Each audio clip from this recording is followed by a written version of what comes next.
warahmatullahi wabarakatuh. Jumpa lagi di channel Adik Mariah Bonsai bersama Mbak Adik Mariah dari Rengganis Tani Pati, Jawa Tengah, menyebarkan tani bonsai. Dengan tema kali ini kita coba untuk memberi perbandingan antara bahan bonsai Santiki dari daerah Lombok dan Sulawesi, khususnya mohon maaf ya, ini untuk daerah khusus yang saya ada dari Sulawesi, yaitu dari Bulukumba.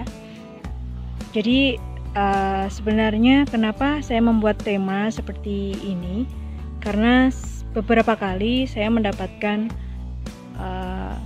komentar, juga mendapatkan pertanyaan dari rekan yang membedakan apa sih Mbak karakternya, terus keunggulannya terutama.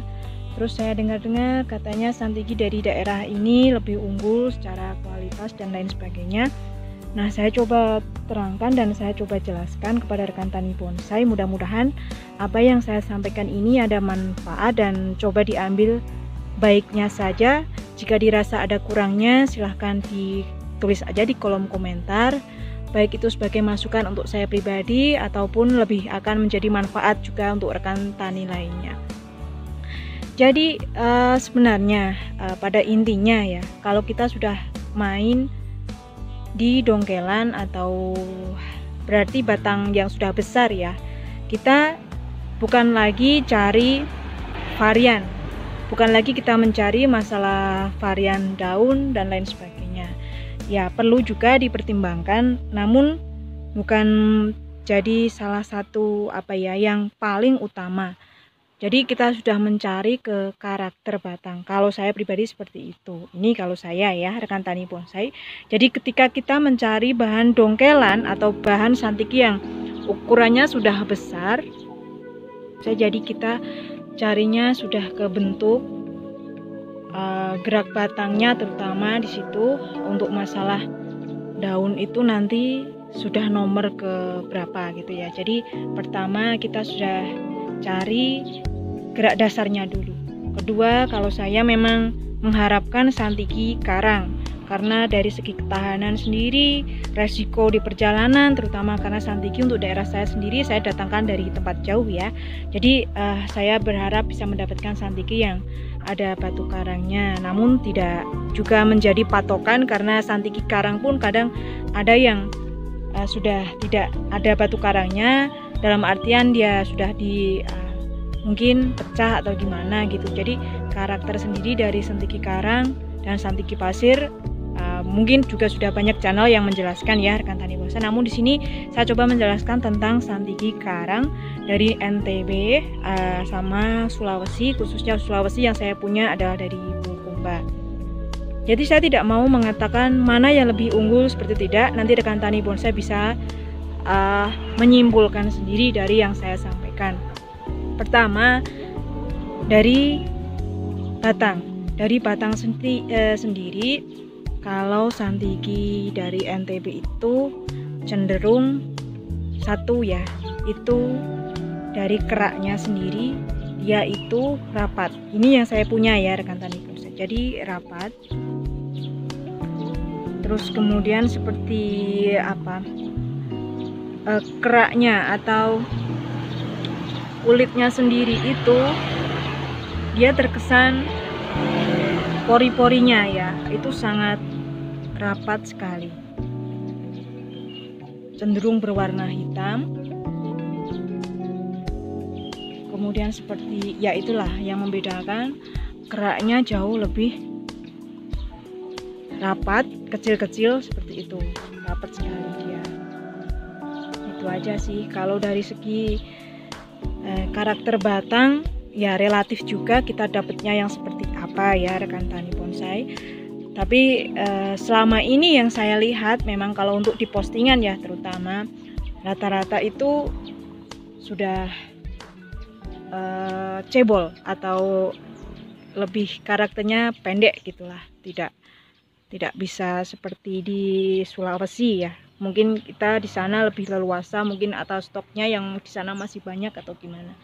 Nah, selanjutnya dari segi daun, keuletan juga ya, keuletan atau lenturnya batang. Jujur kalau saya punya ini NTB ya yang saya pegang ini. NTB ini lebih lentur dia, yang saya rasakan ya. Sebenarnya sih kurang lebih sama, nanti treatmentnya ada sendiri kalau masalah lentur dan tidaknya gitu. Tapi tidak memungkiri juga masing-masing itu memang ada keunggulannya dan tidaknya. Semisal kita bicara di varian daun mawar, kita ada sendiri, nanti kita bisa membedakan, merasakan bedanya mana yang enak ditekuk antara misalkan ya ini Santiki yang varian mawar super jika dibandingkan dengan mawar bulat. Nah, di situ rekan tani bonsai. Nanti kita bahas sendiri untuk itu ya. Nanti ada bedanya soalnya kalau ditekuk. Kemudian dari daun. Ini saya fokus untuk yang NTB dulu ya. NTB. Nanti kita ke Sulawesinya. Ini yang saya punya di depan saya ini masih di NTB. Jadi daunnya ini rekan tani bisa lihat. Luar biasa kecil, rapat, halus. Ini karakter daun NTB. Mungkin rekan tani ada yang menyebutnya ini adalah yang varian daun beras dan lain sebagainya, itu mungkin ya rekan tani bonsai. Jadi bedanya ini. Dari segi kerapatan batang itu memang nyolok sekali kelihatan.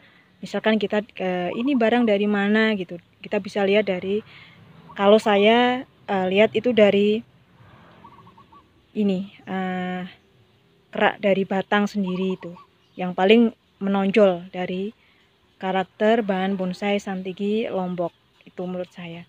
Yaitu tadi ya saya sebutkan dari keraknya, lebih berkerak lembut dan hitam atau kecil ya, kecil-kecil rapat gitu keraknya. Di situ yang membedakan. Bedanya seperti apa? Saya coba langsung kasih lihat Santiki saya yang dari Bulukumba.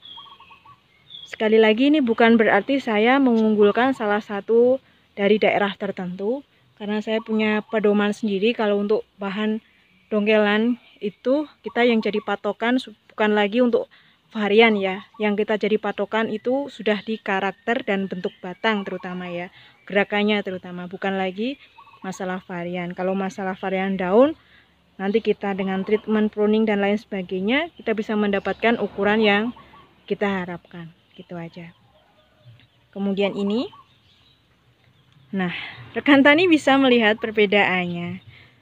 Perbedaannya dari kerapatan atau kerak batang. Dia cenderung berwarna putih, sama-sama memiliki kesan tua. Ini juga batang tua sebenarnya, rekan tani yang saya pakai. Cuma memang karakternya itu berbeda.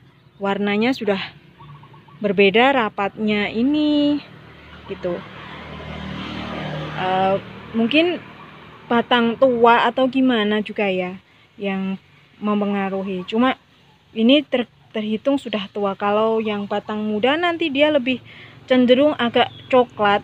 Coklatnya itu ya coklat keputihan, cuma belum ada keraknya sama sekali, malahan ya seperti inilah. Kayak gini. Ini yang bisa dibilang batang muda. Kayak gitu. Ini juga Santiki karang ya, kita pakai sama-sama Santiki yang ada karangnya semua. Kalau untuk masalah jenis daun, memang relatif itu bongsor dia. Kalau Sulawesian itu bongsor. Jadi ada kelebihannya masing-masing. Kalau kita mendapatkan Santiki Sulawesi itu biasanya cenderung karakternya lebih unik dan memiliki gerak batang yang sangat ekstrim, luar biasa. Kita masih leluasa dalam membentuk atau kita reposisi, nanti bisa sangat leluasa. Kemudian kita dari segi pemrograman ya, untuk Sulawesi itu saya merasakan sendiri, jadi dia lebih cepatnya itu karena tadi dia bongsor, karakternya dia cepat besar. Seperti itu. Beda karena mungkin ukuran dari daun sendiri udah beda. Dari ukuran daun sendiri, kalau NTB cenderung lebih rapat. Kemudian kalau NTB kan rapat dan memiliki warna daun ya. Warna daunnya dia itu cenderung tetap dalam keadaan gilap atau keadaan yang cerah terus ya, hijaunya itu seger aja gitu, tetap dalam keadaan seger, walaupun mungkin kita ada selanya waktu lupa siram gitu, dia tetap keadaan fit bagus. Kalau Sulawesi dia agak kusamnya itu cenderung ke abu-abuan gitulah. Tapi ya tergantung dari kondisi pohon itu sendiri. Semisal dia dalam keadaan tidak ada gangguan ya, dalam artian tidak ada gangguan itu tidak sampai keteduhan, dengan matahari cukup, kemudian berangin juga. Nah, di situ juga pengaruh dari segi penempatan. Nah, kurang lebihnya ya dari bentuk daun dan batang saya coba jelaskan sedikit perbedaan antara Santiki Sulawesi dan NTB. Jadi sekali lagi saya coba tegaskan, yang dicari kalau sudah untuk masalah bahan dongkelan Santiki sendiri, kita bukan lagi patokan ke varian mana yang paling bagus. Kalau saya sendiri pribadi, mana karakter yang bagus kita coba ambil nanti gitu. Tapi kalau memang untuk daun yang suka varian-varian daun unik, ya rekomen juga lah ini. Kalau untuk pembesaran kita cari program yang cepat, oke lah kita mencari yang Sulawesian gitu, cepat juga. Nah gitu aja, mudah-mudahan bermanfaat. Nanti lain waktu kita coba lagi untuk berbincang-bincang. Rekan Tani Bonsai membagikan beberapa informasi seputar bonsai Santiki ya. Saya juga belajar, rekan Tani Bonsai juga mudah-mudahan bisa memberikan komentar-komentar positif baik untuk perkembangan channel ini, dan mudah-mudahan bermanfaat juga untuk rekan lainnya. Gitu aja, pamit dulu dari Mbak Atik Maria Rengganistani, Pati, Jawa Tengah. Akhir kata, wassalamualaikum warahmatullahi wabarakatuh.